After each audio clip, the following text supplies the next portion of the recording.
하나님 안에서, 사랑 안에서 여러분들이 하나님께서 주시는 모든 은혜 안에 복된 일주일을 보낼 수 있다고 생각되면서 오늘 100번째 시간이죠.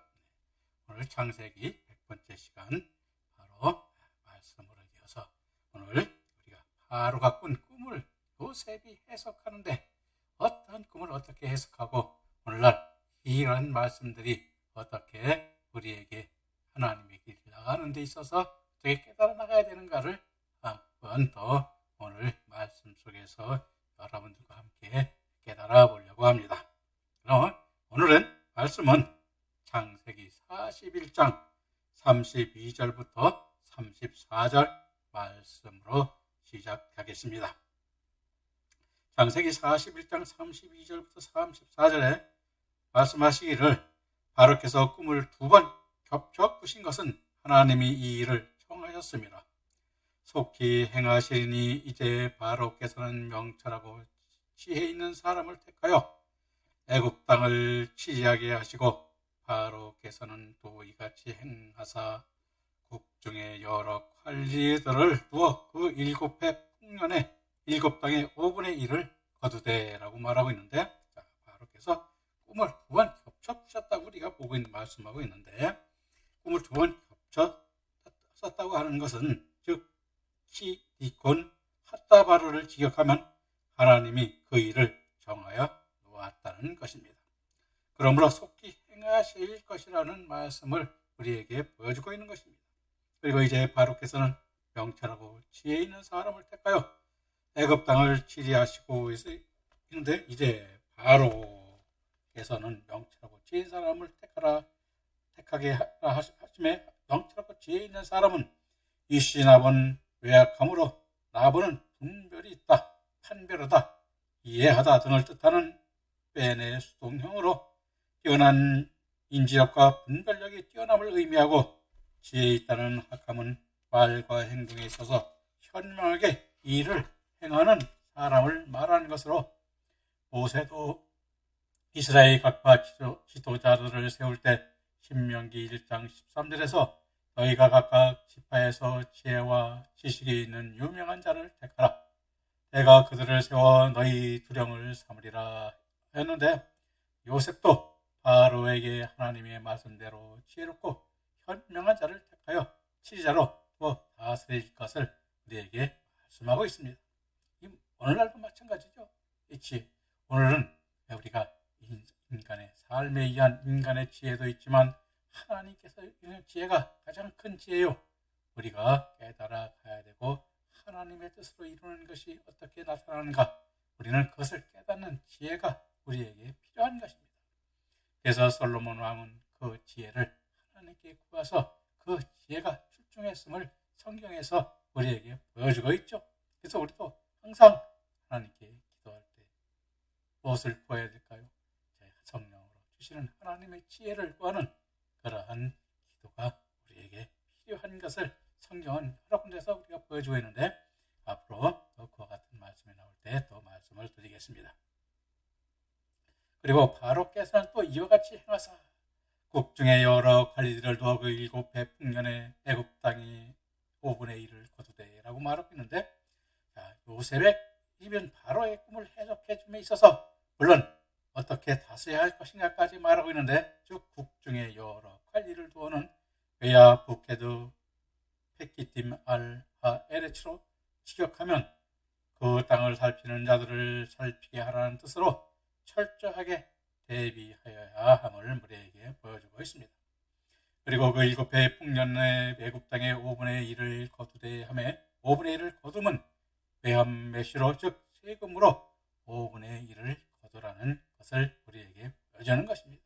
그래서 미리 준비하여 풍년될 때 그것을 쌓아 충년에 대비하도록 이렇게 세금을 거두라는 그러한 말씀을 우리에게 주는 것입니다.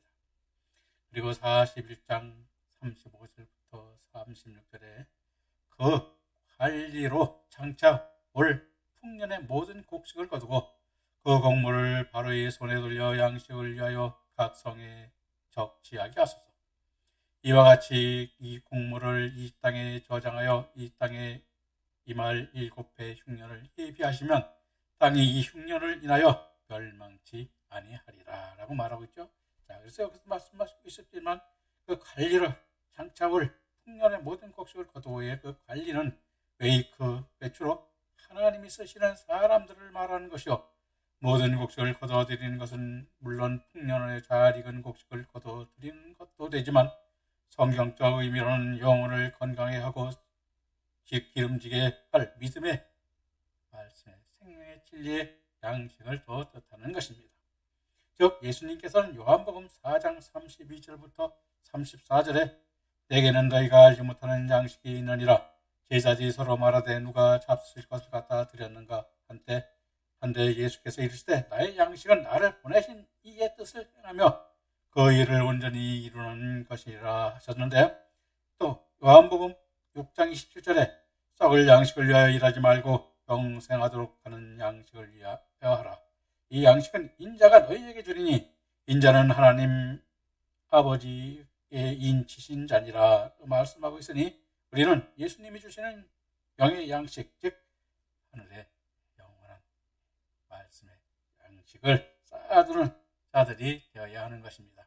그리고 이 쌓아둔 것을 필요할 때 꺼내서 갈급한 자들에게 이 양식을 나누어주는 자가 복된 자라는 것을 우리가 깨달아야 되는 것입니다.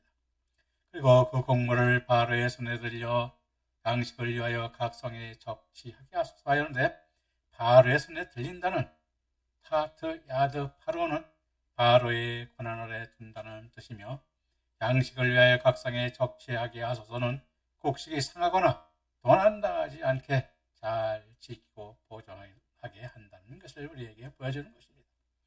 그리고 이와 같이 곡물을 이 땅에 저장하여 애굽 땅에 7회 흉년에 예비하시면 땅이 이 흉년을 인하여 멸망치 아니하리라. 즉 7년의 풍년이 들었을 때 5분의 1씩 미리미리 저장하여 대비한다면 이 애굽 땅에 7회의 흉년이 들어도 충분히 이겨낼 수 있다는 뜻인데, 성경적 의미는 멸망치 아니하다. 이 외로 티카레트는 그 땅에 사는 백성들이 멸망하지 않은 영원한 생명으로 우리가 삶을, 즉 하나님을 경배하며 찬양하며 생활할 것을 우리에게 보여주고 있는 것입니다.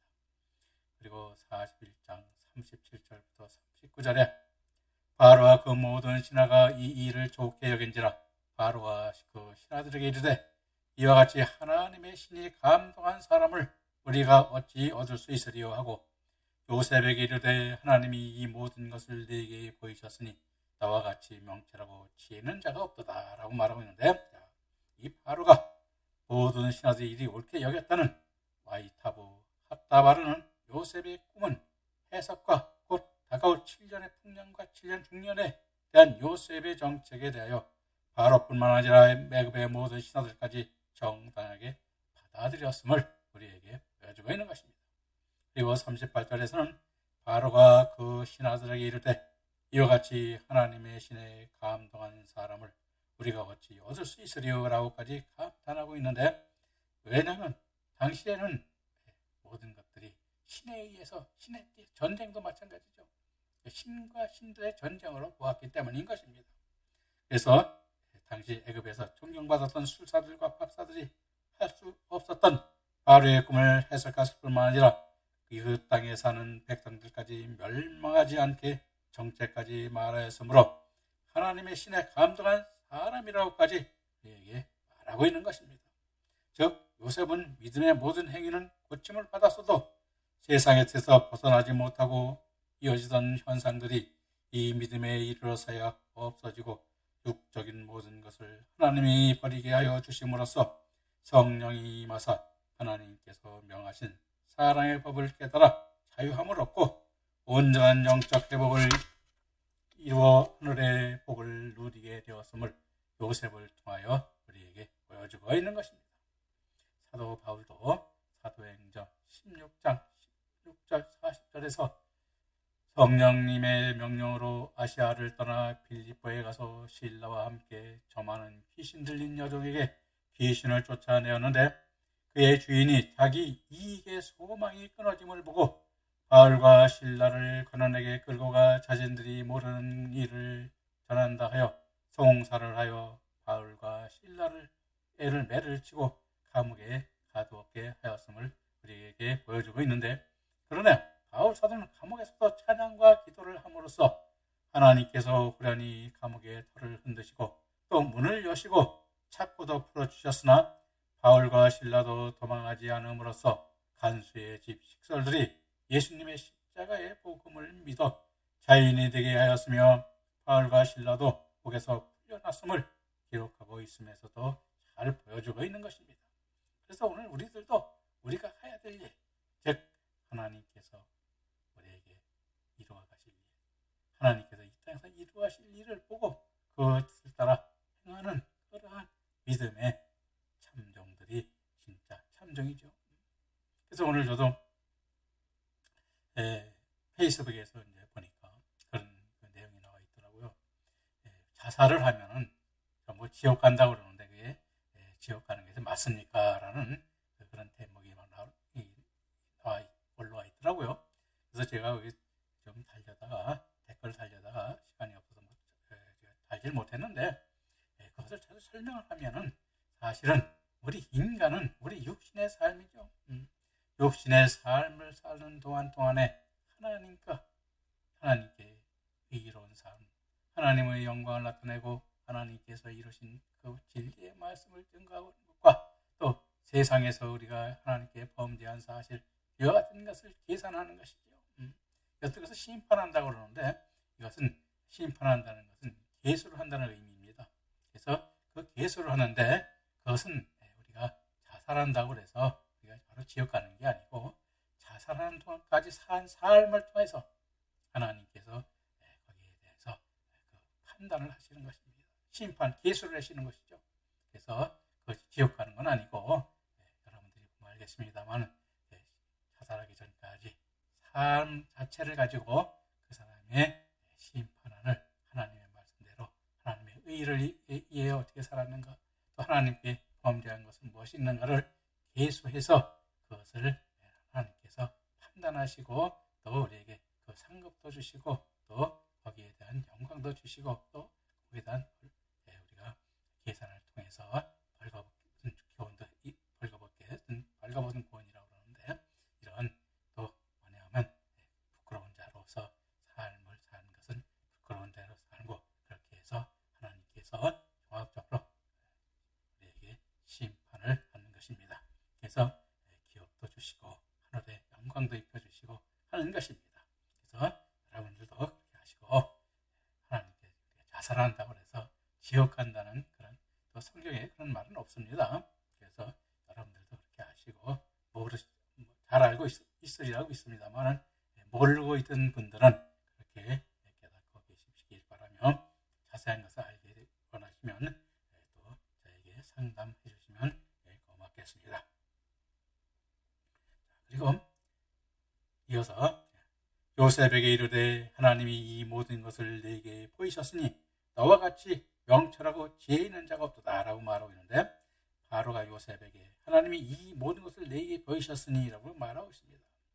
하나님께서 내게 보이셨다는 바할의 호디아 엘로힘은 하나님이 요셉을 통하여 역사하여 요셉이 바로의 꿈을 알게 하였다는 것을며, 너와 같이 명철하고 지혜가 있는 자도 없다 하며, 지혜가 있다는 외약함은 세상의 지식이 아니라 하나님을 아는 지혜를 말하는 것으로 잠언서 9장 10절에 여호와를 경외하는 것이 지혜의 근본이요 거룩하신 자를 아는 것이 명철이라 말씀하고 있으며, 이사야서 11장 2절에서는 여호와의 신 곧 지혜의 총명의 신이요 모략과 재능의 신이요라고 기록하고 있으면서도 우리에게 보여주고 있습니다.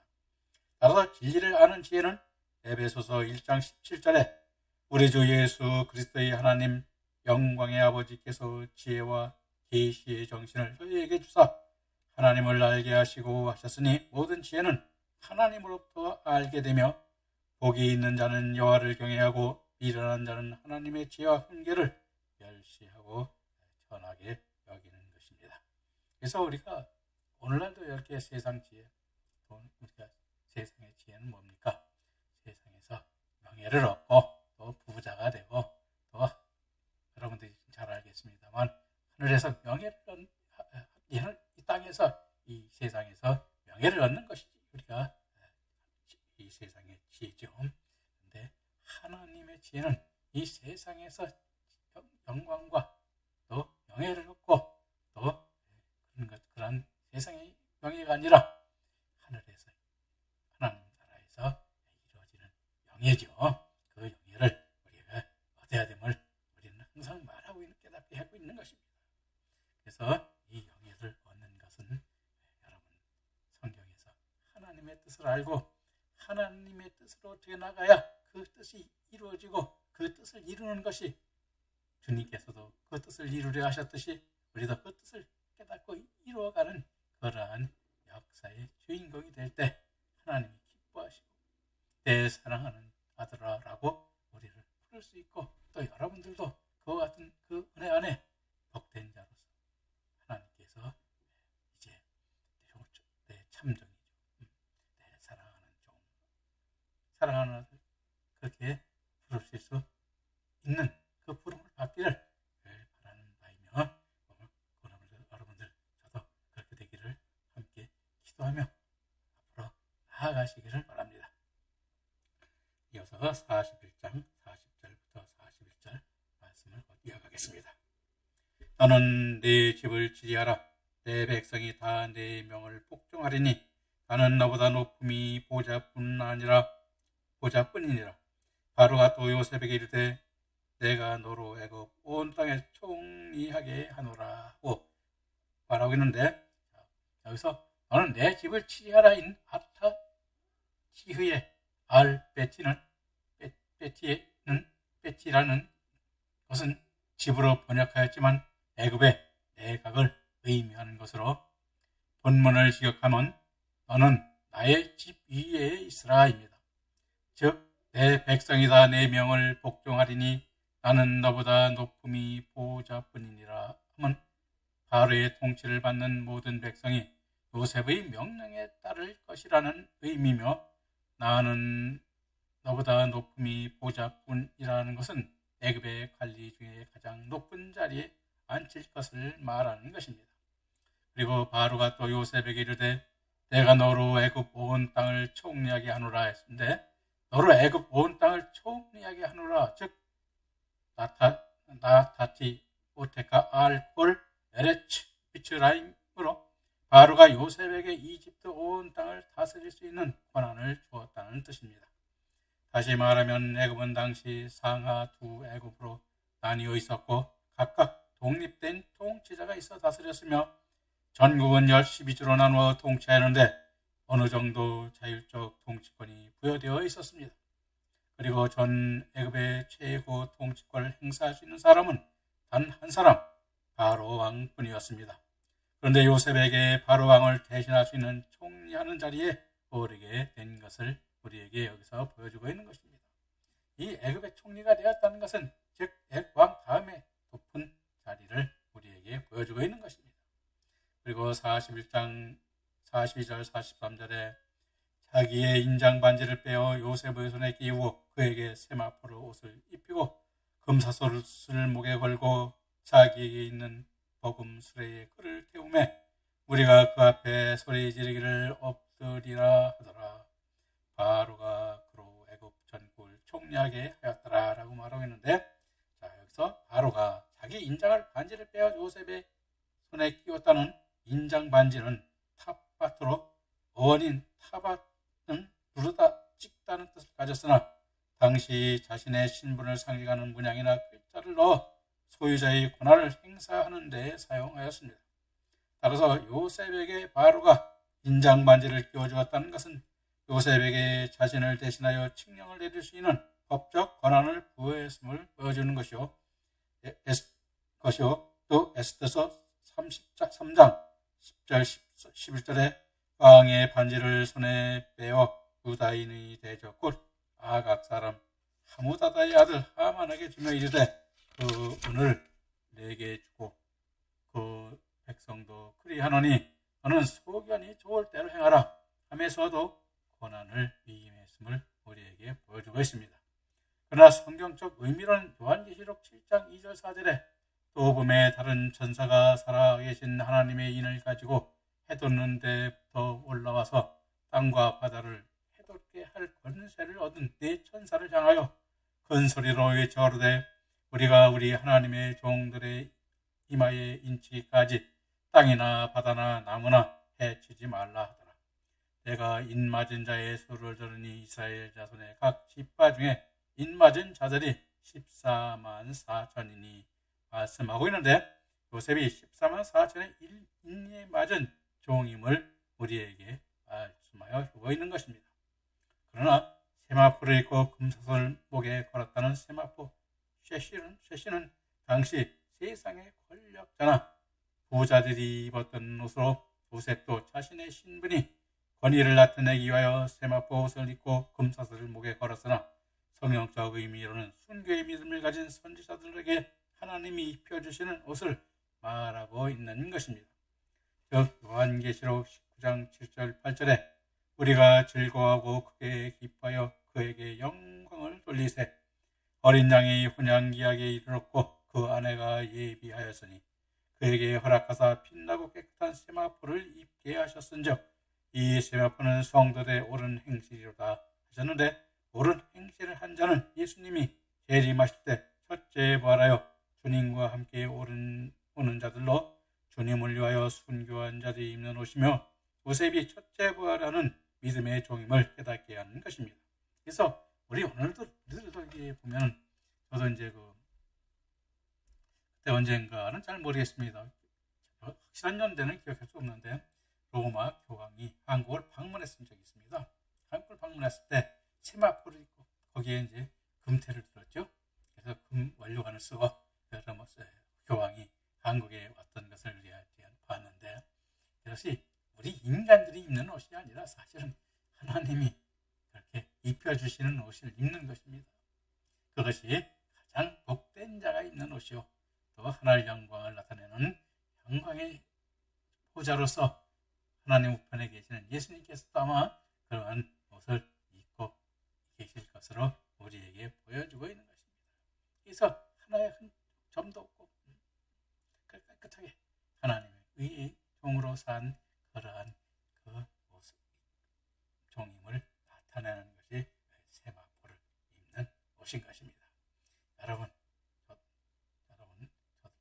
저는 아마 세마포 옷은 못 입을 것 같습니다. 근데 여러분들 중에는 그 세마포 옷을 입는 여러분들이 있기를 진심으로 기도하고 또 제가 기원드리겠습니다. 이어서 말씀을 이어가겠습니다. 그리고 자기에게 있는 복음수레를 태웠다는 복음수레는 베미르 케베트 함 비시네로 직역하면 그가 두 번째 수레에 타게 하였다는 것은 뜻인데 다시 말하면 요셉이 부지휘관의 병거에 태움으로써 애굽의 2인자가 되었음을 애굽의 모든 백성과 관리들에게 알린 것이요 애굽의 실질적 총리가 되었음을 뜻하는 것입니다. 그러나 성경적 의미로는 예수님의 재림 시에 예수님과 함께 오는 첫째 부활자가 될 것을 우리에게 보여주고 있는 것입니다. 그래서 여러분들이나 저나 똑같습니다. 왜? 그와 같이 우리 인간들은 그와 같이 주님께서 주시는 그 통치자 재림하실 때 사실 재림하실 때 주님을 누가복음에서는 내가 재림할 때 믿음을 보겠느냐라고 말씀하시는 그러한 그 말씀이 있었는데 참 우리가 이와 같은 그 하나님 주님을 맞을 때 그 세마포를 입을 수 있는 그 믿음에 있는 사람이 얼마나 있을까? 저도 사실은 궁금하기도 하고 또 저는 그때 무엇을 입고 있을까? 참 저도 그때 한심한 생각이 들기도 합니다. 지금까지. 그런데 이제 앞으로는 그 세마포를 입을 수 있도록 여러분들과 함께 노력하려고 합니다. 여러분 함께 그 의의 길, 영광의 길로 순교의 길로 지금 마지막 14만 4천의 종의 길로 우리 함께 깨달아 나아가는 그러한 여러분들과 저가 되기를 참 저는 하나님께 기도하고 말씀을 또 깨달아 여러분의 증거하도록 노력하겠습니다. 자, 그러면 이어서 41장 1절부터 45절 말씀을 보겠습니다. 바로가 요셉에게 이르되 나는 바로라 애굽 온 땅에서 내 허락 없이는 수족을 올릴 자가 없으리라 하고 그가 요셉의 이름을 사브넷 베네아라 하고 또 온 제사장 보디베라의 딸 아스낫을 그에게 주 아내로 삼게 하니라. 요셉이 나아가 애굽 땅 온 땅을 순찰하니라 말씀하고 있는데, 자, 바로가 요셉에게 나는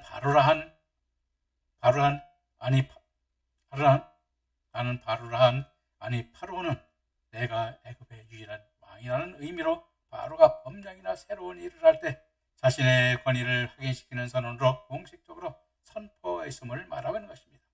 그리고 애굽 안동에서 내 허락 없이는 부족을 놀릴 자가 없으리라 하며 로야림 이시에트 야도 왜 에트라글로는 아무도 자기 손과 발을 틀어 올릴 수 없다는 뜻으로 모든 권한이 요셉에게 있음을 우리에게 말하고 있는 것입니다.